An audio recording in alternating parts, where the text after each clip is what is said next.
আপনারা সবাই সাহিত্যিক সুনীল গঙ্গোপাধ্যায় সম্পর্কে জানেন। এই ভদ্রলোক মারাত্মক খেলা উৎসাহী ছিলেন, ক্রীড়াপ্রেমী একজন মানুষ ছিলেন। ফুটবল নিয়ে সবচেয়ে বেশি ফ্যানাটিক ছিলেন। ফুটবল খেলা দেখতে বড় বড় দলের ম্যাচ দেখতে যেতেন। ইন্ডিয়ান ফুটবল, ঘরোয়া ফুটবল নিয়েও খুব উৎসাহী ছিলেন। ক্রিকেটেও কিন্তু খুব উৎসাহী ছিলেন। ওয়েস্ট ইন্ডিজের টেস্ট রাত জেগে দেখতেন, আবার লর্ডসে নিজে টেস্ট দেখতে গেছেন। ফলে কি হলো, 2015 নাকি 2011 কোনো একটা বিশ্বকাপের আগে আনন্দবাজার পত্রিকায় ভদ্রলোকের একটা প্রতিক্রিয়া আনতে গেছে যে বিশ্বকাপটা কেমন হবে। তো উনি বলছেন যে কিসের বিশ্বকাপ? বলছে এই যে ওয়ানডে বিশ্বকাপ। বলে ওয়ানডে বিশ্বকাপে কয়টা দল খেলে? তো তারা একটু থতমত খেয়ে গেছে সাংবাদিকরা। তো উনি বলতেছেন যে দেখো, যেই খেলাটা খেলেই মাত্র 12-13টা দেশ, এবং সেখানকার থেকে বাছাই করে তুমি 10টা দল নিয়ে একটা বিশ্বকাপ বলে একটা টুর্নামেন্ট করতেছো, সেটাকে আর যাই হোক আমি বিশ্বকাপ বললে স্বীকৃতি দেব না। তো আজকে ভাগ্যিস সুনীল গঙ্গোপাধ্যায় বেঁচে নাই, থাকলে উনি অবাক হয়ে আবিষ্কার করতেন যে আমার মাতৃভূমি বাংলাদেশ তো ওনার মাতৃভূমি, আমার মাতৃভূমির সেই দেশটা আজকে র্যাঙ্কিংয়ে নামতে নামতে 10-এর মধ্যে 10-এ নেমে গেছে। এটা কিন্তু রিয়েলিটি, যে বাকিদের আপনি বিবেচনায় রাখতে পারেন, 10-এর বাইরেও তো এখন র্যাঙ্কিং এর দেশ আছে, কিন্তু তারা তো ওই অর্থে ক্রিকেট প্লেয়িং নেশন না। আজকে যারা ক্রিকেট প্লেয়িং নেশন, এর ভিতরে অনেকগুলো দেশ আমাদের অনেক পরে খেলা শুরু করছে। আমরা কিন্তু এদের সবার নিচে নেমে গেছি, যেটা আমাদের ইতিহাসের সবচেয়ে ডিজাস্টারাস র্যাঙ্কিং। সবচেয়ে ডিজাস্টারাস, এটা সবচেয়ে খারাপ র্যাঙ্কিং, সবচেয়ে দুর্বল র্যাঙ্কিং এসব বলা হচ্ছে। আমি বলবো এটা একটা ডিজাস্টারাস র্যাঙ্কিং। কেন হলো এই জিনিসটা, এবং এই জিনিসটা আমাদের ক্রিকেট সম্পর্কে ঠিক কি ইঙ্গিত দেয়, এবং এখান থেকে আমরা কোথায় যেতে যাচ্ছি, এই জিনিসগুলো নিয়ে আজকে একটু আলাপ করব। দেখেন, আমি ব্যক্তিগতভাবে কখনো মনে করি না যে জাতীয় দলের পারফরমেন্স বা র্যাঙ্কিং এগুলোই একটা দেশের ক্রিকেটের শেষ কথা। মানে এগুলো আপনার দেশের ক্রিকেটকে একেবারে পুরোপুরি প্রতিফলিত করে, এটা সবসময় নিশ্চিত হয়ে বলা যায় না। যেমন কোনো ধরনের ভালো ক্রিকেট অবকাঠামো না থাকার পরও কেনিয়া কিন্তু একবার বিশ্বকাপ সেমিফাইনাল খেলছে। আবার পৃথিবীর অন্যতম সেরা ক্রিকেট কাঠামো নিয়ে দক্ষিণ আফ্রিকা এখনো পর্যন্ত কোনোদিন বিশ্বকাপ বা বড় কোনো ট্রফি, ওই একবার মিনি বিশ্বকাপ জিতছিল, এছাড়া বড় কোনো ট্রফি জিততে পারে নাই। ফলে ক্রিকেট কাঠামো, যেটা আসলে মূল ব্যাপার, বা আপনার দেশের ক্রিকেট উন্মাদনা, আপনার দেশের ক্রিকেটারদের সুযোগ সুবিধা এবং স্ট্যান্ডার্ড অফ ক্রিকেট, এগুলোই তো ক্রিকেটের মূল ব্যাপার। মূল ব্যাপার কখনো র্যাঙ্কিং বা জাতীয় দলের পারফরমেন্স না। এখন এই কথাগুলো শুনে আপনি চমকে উঠতে পারেন, যে লোকটা বলে কি জাতীয় দলের পারফরমেন্স বা র্যাঙ্কিং এগুলো মূল ব্যাপার না, মূল ব্যাপার ডোমেস্টিক ক্রিকেট, মূল ব্যাপার স্ট্রাকচার, মূল ব্যাপার স্ট্যান্ডার্ড অফ ক্রিকেট। হ্যাঁ, সবই ঠিক আছে, কিন্তু যতই মূল ব্যাপার ওগুলোকে বলি, আপনার মূল ইন্টারফেস যেটা দেখা যাচ্ছে এবং যেটা দেখে বাকিগুলো উন্নত হবে, সেটা তো ন্যাশনাল টিম। সেটা তো এই ন্যাশনাল টিমের র্যাঙ্কিং, ন্যাশনাল টিমের রেজাল্ট, এইসব। সেই জায়গাটায় আমরা কিন্তু একটা জায়গায় ছিলাম। 2006 সালকে আমি বলি যে আমাদের ইন্টারন্যাশনাল ক্রিকেটে ঢোকার শুরু। যদিও আমরা ইন্টারন্যাশনাল ক্রিকেট খেলি সেই 84 থেকে। তারপরে তো ধরেন 1999 সালে আমরা বিশ্বকাপ খেললাম, 2000 সালে আমরা টেস্টের স্ট্যাটাস পেলাম। সবকিছুর পরও 2006 সালে আমাদের শুরু, কারণ এই সময় আমরা ইন্টারন্যাশনাল দলগুলোর সঙ্গে চোখে চোখ রেখে খেলা শুরু করতে পারছি। এবং মজার ব্যাপার, সে বছরই আমরা 10 নম্বর থেকে 9 নম্বরে উঠি কেনিয়াকে টপকে। এরপর আর আমরা কোনোদিন 9-এর নিচে নামি নাই।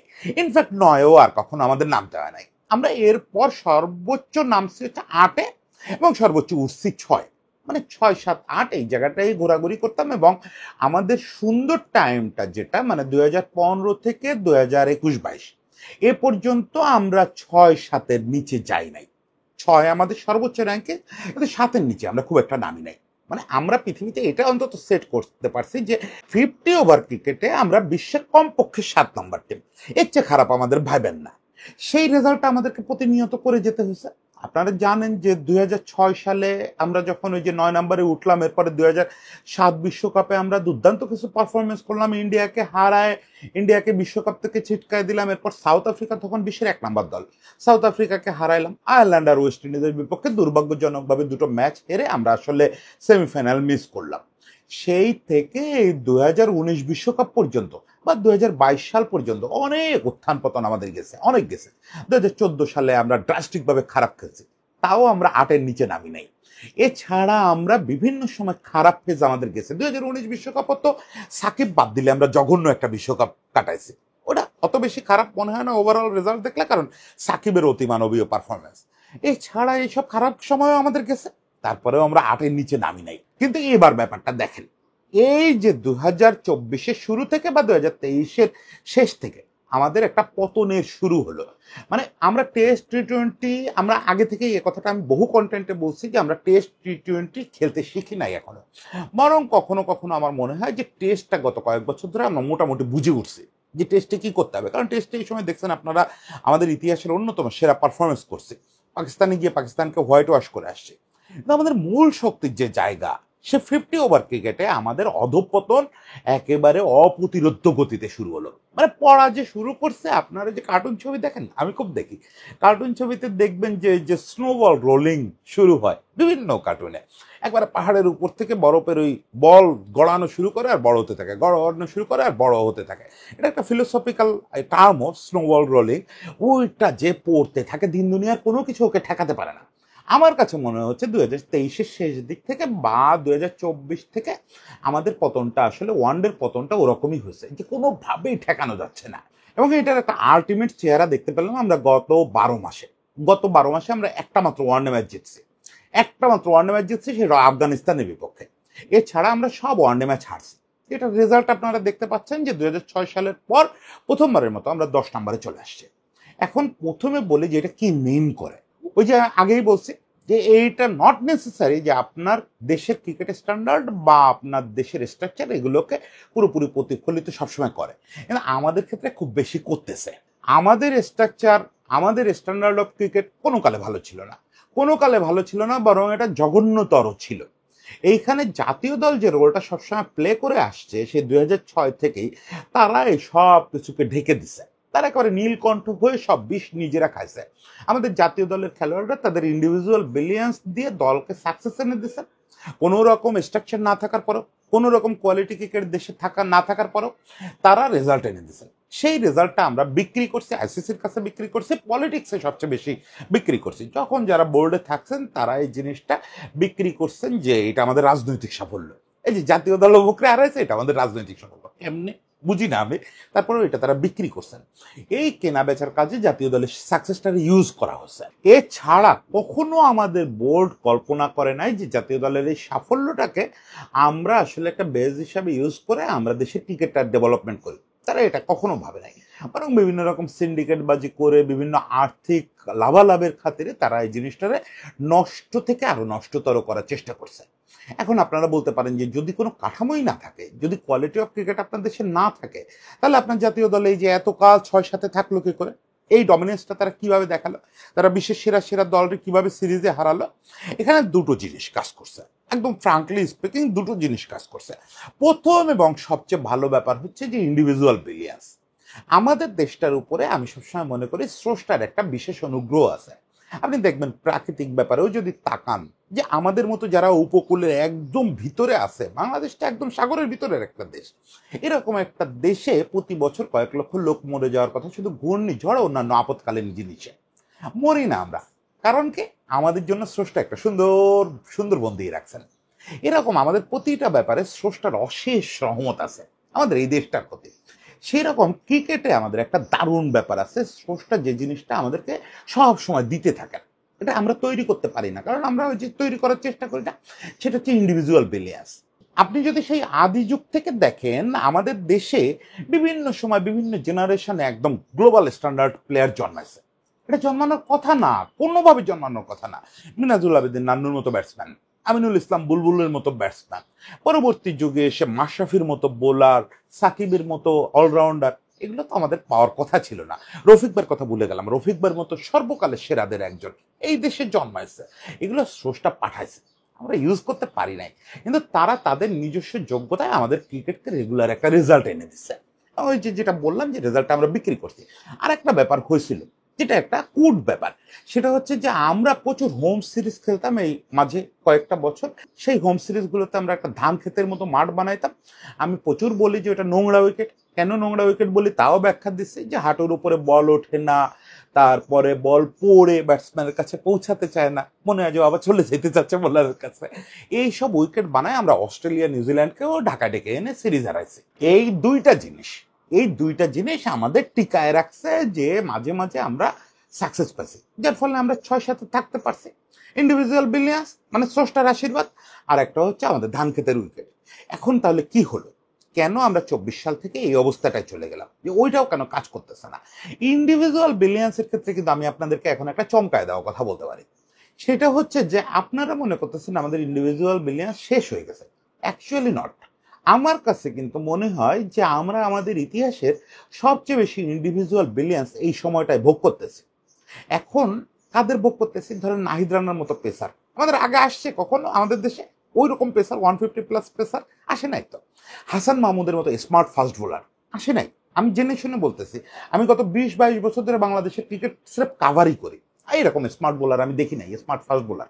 রিশাদের মতো লেগ স্পিনার, আর লেগ স্পিনার জিনিসটাই তো আমরা কখনো পাই নাই।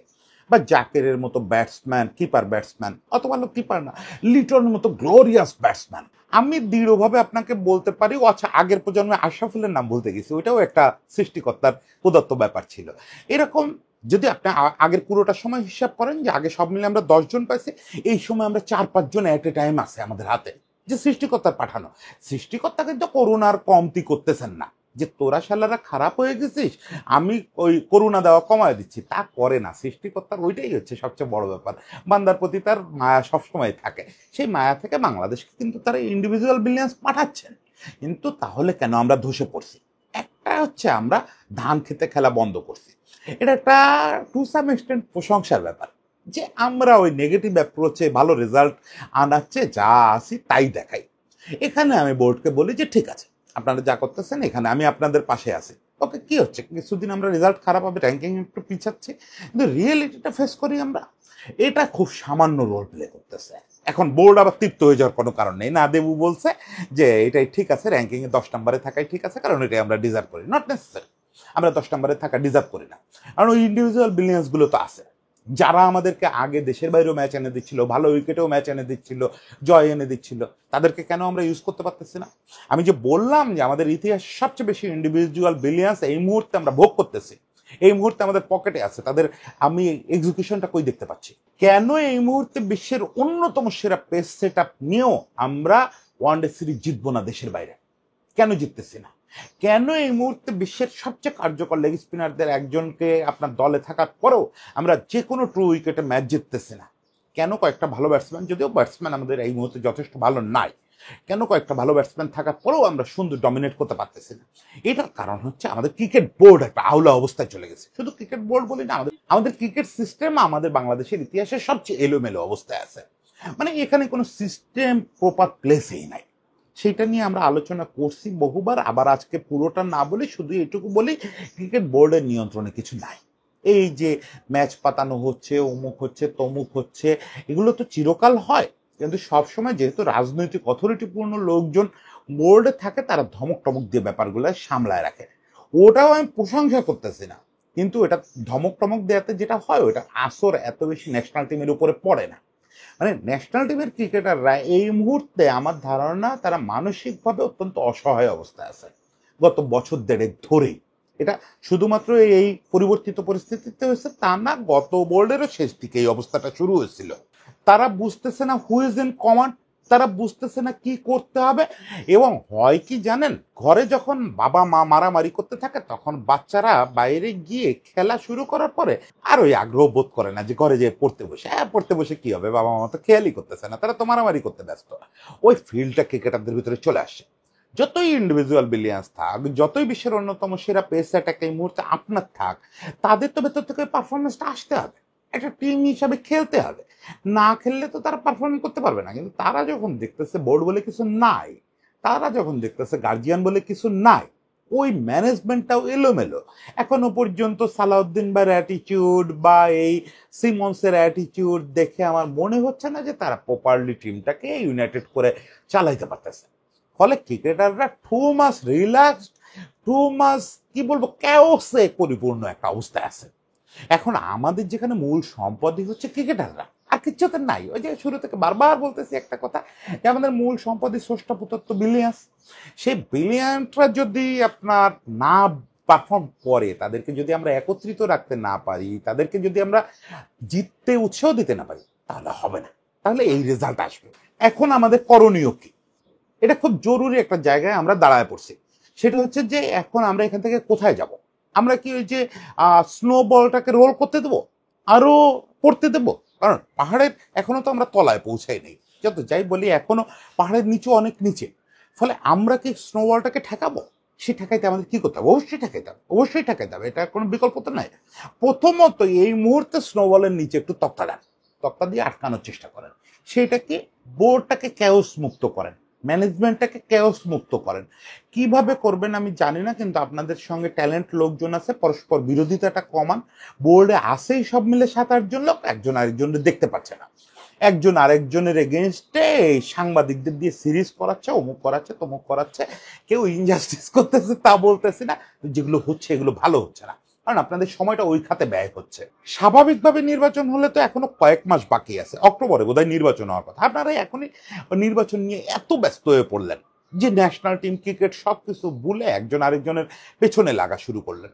মাত্র বললাম যে 7-8 জন লোক বোর্ডে ফাংশন করে, সব ডিরেক্টররা তো বেশিরভাগ ডিরেক্টর পালানো বা নাই। এর মধ্যে 7-8 জন লোক আছে, একমাত্র ফাহিম ভাই ছাড়া সবাই নির্বাচনমুখী হয়ে পড়ছে। নির্বাচনমুখী হয়ে সাংবাদিকদের ইউজ করে, অন্যান্য অর্গানাইজেশন ইউজ করে তারা এখন একজন আরেকজনের পেছনে লাগতেছে। ও বলি যে এরা কেউ মানে ভুল করতেছে কি ঠিক করতেছে, মিথ্যা বলতেছে কি সত্যি বলতেছে তা বলতেছে না, কিন্তু লাগতেছে ভাই, টাইমটা ক্রিকেটে দিচ্ছে না। তাইলে এই পদগুলো অকুপাই করে রাখেন না। আপনারা সরকারে বলেন যে ভাই আমরা এখন নির্বাচন নিয়ে ব্যস্ত থাকবো আগামী কয়েক মাস, আমার পরের বোর্ডে এসে ভাববো, আপাতত অন্য লোকজন দিয়ে এই কয় মাস বোর্ড চালান। ভাই সেটাও একটা কাজ। আর না হয় একটু দয়া করে রেহাই করেন।